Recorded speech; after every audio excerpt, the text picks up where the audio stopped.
ny mofinaina isan'andro atolotry ny mpitandrina rakotina valina maoly.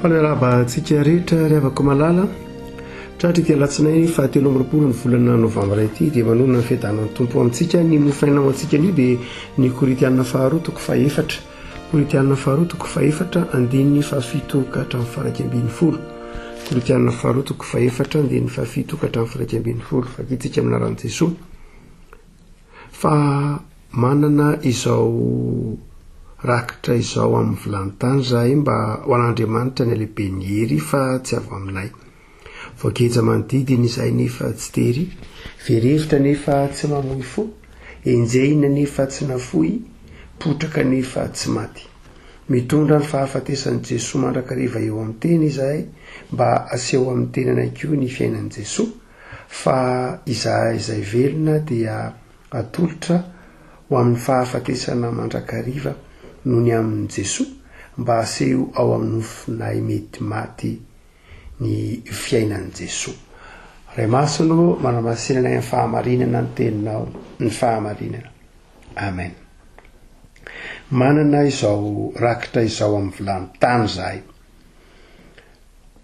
Fijoana vavolombelona no asehon'ny Paoly eto amin'ity Koritianina faharoa ry avako malala. Ary tsy hoe fijoroana vavolombelona fe fijoroana vavolombelona fa fanalahidin'ny fahombiazana sy fanalahidin'ny fiadanam-pon'ny mpino mihitsy eo am-panatanterahana ny asany. Na inona avako malala dia ny asa rehetra izay mety ataon'ny olona na inona dia misy fanalahidin'ny fahombiazana. Hoe inona no ataonao mba hampahomby anao amin'ny asanao zavatra hitantsika amin'ny fiainana isan'andro ary matetika raha moa hitantsika amina tambatsotro isan-karazany ny hoe zao no ataonao mba hampahomby anao amin'ny asanao.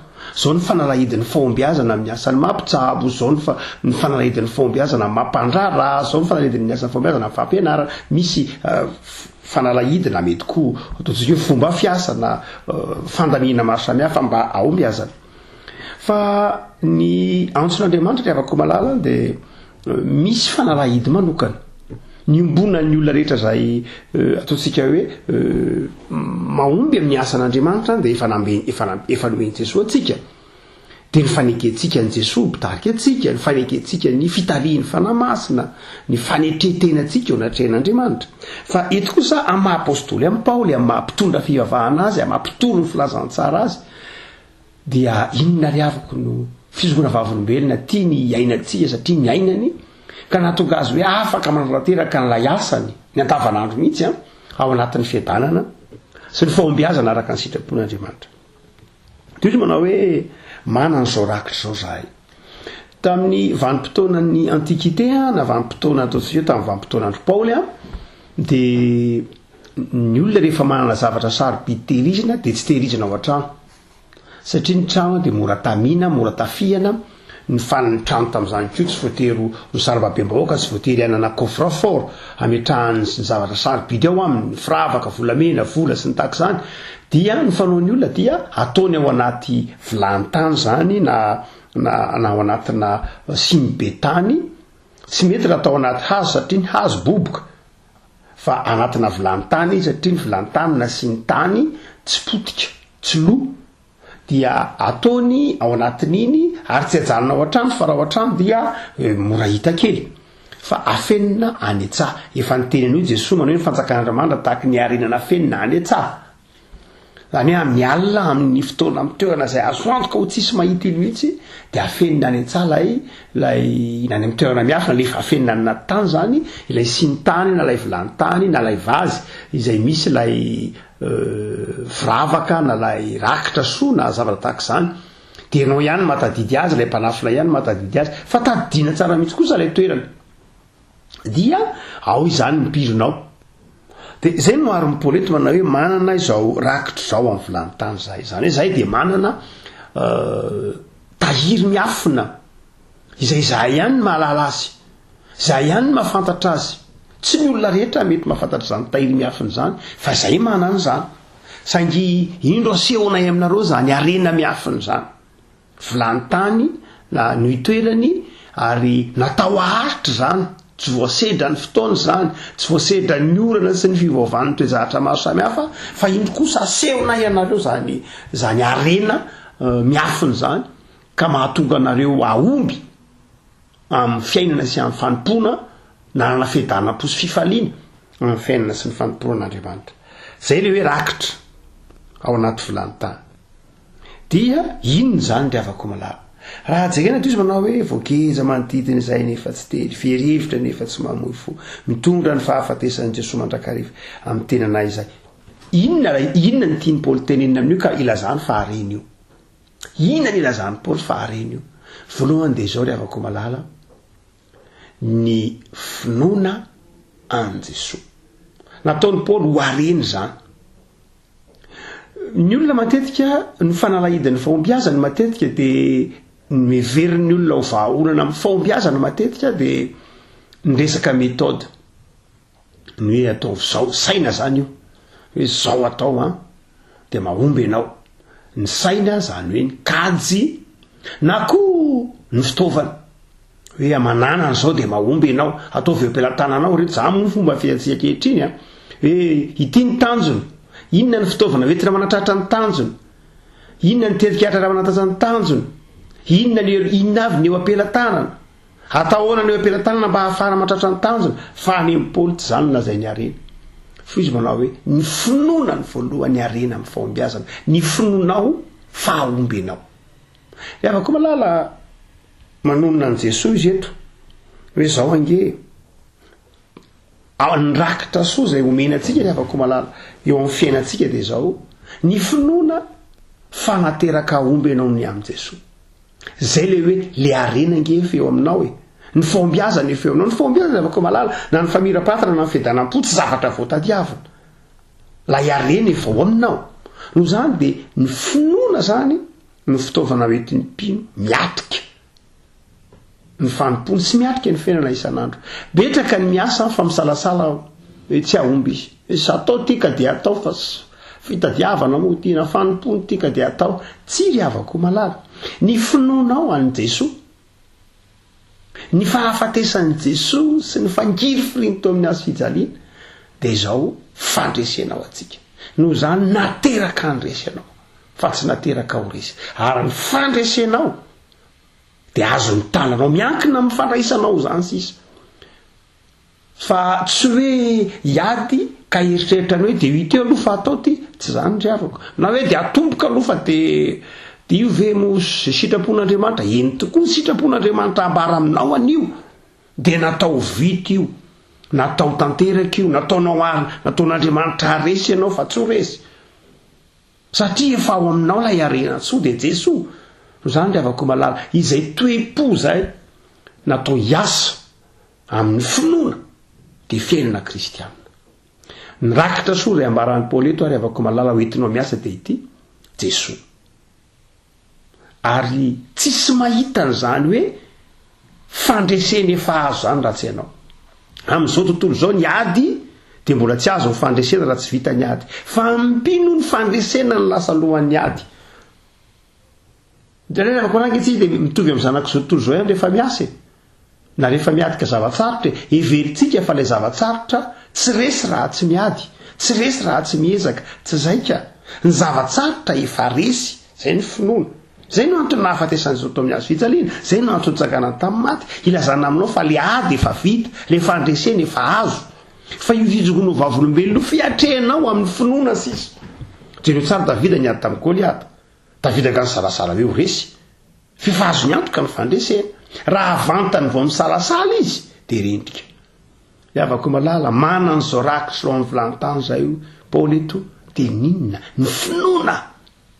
Fa ny fandresena dia efa azo. Ny fahombiazana dia efa azo. Satria tsy fahombiazana azo tamin'ny herin'ny teny io, fa fahombiazana azo tamin'ny fahasoavana. Fa ny faharoa dia izao, inona ny rakitra faharoa? Ny faharetanao sy ny fahavononanao hiatrika ilay zavatra sarotra. Hateraka zany fandresena zany.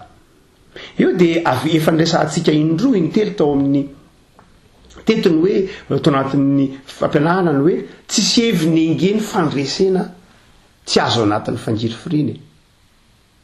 tsisy heviny zany hoe fandresena azo tsy nitolora-potsiny zany avec la sans péril ho fitentsika dia triomphe sans gloire inona moa zany de afaka malala tsisy heviny mihitsy any raha ohatra ka zavatra nitolora-potsiny ka tsy nisy fikirizana tsy nisy faharetana tsisy heviny de hoy Paoly eto manao hoe voakeja manodidina angezahay nefa tsy tery potraka angezahay mitondra ny fahafatesany Jesosy angezahay zany hoe io fandresena io efa azonay fa zao zahay kosa de vonina ny atrika vonina izaka tsy mampaninina anay zany satria efa fantatray ny fandresena re avako malala ity toetsaina te ahazo nefa tsy miaritra ity toetsaina te aomby nefa tsy miezaka ity toetsaina tolora-potsiny nefa kamo ity toetsaina tsy vonin-kiady ity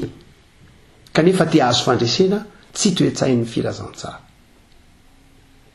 marina ry avako malala fa ny fandresena dia efa azontsika atao amin'i Jesosy fa misy zavatra asain'ny tompo hiaretatsika hitezana ny finoantsika hitezana ny faharetatsika hitezana ny fitiavantsika fa ny toetsay-piarahamonina ankehitriny ry avako malala dia tsy zany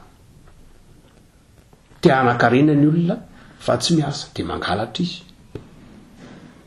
te ho tonga amin'ny voninahitra maha-olombelona izy fa tsy miezaka dia manao fetsifetsihana isan-karazany ary na ny lanitra aza dia heveriny ho azo tsy ao anatin'ny fibebahana ny fiaina mandrakizay dia heveriny ho azo tsy ao anatin'ny fanoloran-tena ny fanjakan'Andriamanitra dia tia nolovana tsy ao anatin'ny vavaka sy ny fiainana ny tenin'Andriamanitra afaka malala hoy ny apôstôly Paoly eto manao hoe manana rakitra soa zahay eo amin'ny volantany inona zany ny fandresena efa azonao fa ao ve le faharetana ao ve le fitiavana an'Andriamanitra ao ve le fahafozana sa rehefa tody zavatsarotra dia miala rehefa tody zava-manaingana amin'ny fanompoan'Andriamanitra dia miataka rehefa tody fanenjena dia avela ny fanompoana rehefa tody zava-maneno anatin'ny fanarahana ny Kristy dia mamela ny asa eo ry havako malalo inona ny rakitra mbala aminao mpanompon'Andriamanitra manana faharetana amin'ny fanompoana efa azonao ny fandresena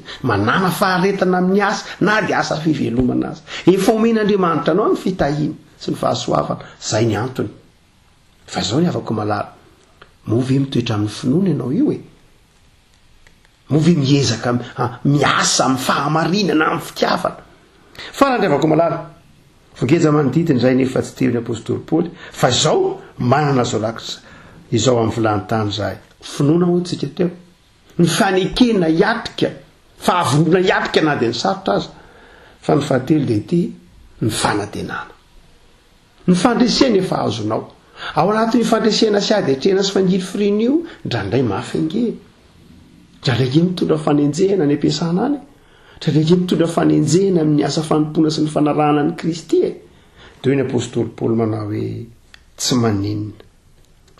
tsy maninona fa izao aseho amin'ny nofonay mety maty ny fiainan'i Jesosy fanantenana zany ry afako aseho amin'ny nofonay mety maty ny fiainan'i Jesosy velona fa eo amin'ny nofonay mety maty no isehoiny zany Jesosy velona zany ity nofontsika mety maty ity mety andairan'ny gripa mety andairan'ny tazo sanatria mety andairan'ny corona mety vizaka mety tsoko mety trotraka mety mangatsika eo amin'ny nofontsika mihitsy eo amin'ny vatantsika mihitsy no aseho ny fiainan'ny Kristy azonao saratsaina ve maharakitra an'izany hoe Jesosy lay fandresena Jesosy lay niteny tamin'ny tafidrivotra hoe mitsara Jesosy ilay niteny tamin'ny Petera hoe aharotsay amin'ny lalana ny aratonao Jesosy lay nitsangana tamin'ny maty sy nandresy ny fahafatesana izany dia izao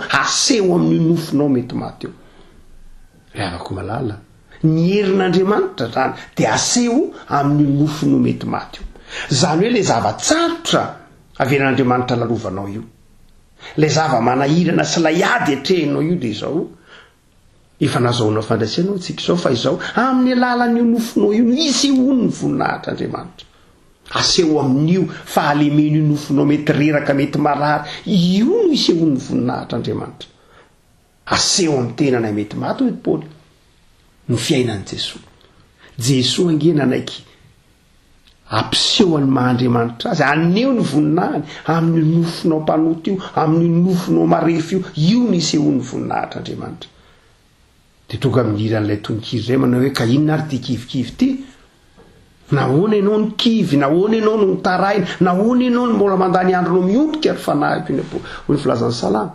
mitraka fa asehon'ny tompo amin'ny nofonao mety maty io amin'ny nofonao mety marary io amin'ny nofonao mety kivy io amin'io nanehon'i Jesosy ny fiainany de ny fiainan'i Jesosy fiainana fandresena fiainana feny fifaliana fiainana feny fizarana ndao azy ratsy izy inona ny rakitra soanao ny rakitra soanao anatin'ny vilany-tany iza ny vilany-tany ny tenanao ny nofonao mety maty inona ny rakitra soanao anatiny Jesosy nandriavako malala ao anatin'ny nofonao io Jesosy tempolon'ny fanahy masina ianao tempolon'ny Jesosy ianao no zany reteboka telo reto aza-tonoana ianao lay vilany-tany ianao lay mirakitra soa de Jesosy no zany matokifa ny fandresena efa azo mareta fa ny fandresena efa azo manatenasiny mifalia fa ny fandresena efa azo ivavakasika tompo misoranao zahay noho ny teny fampanantenana zay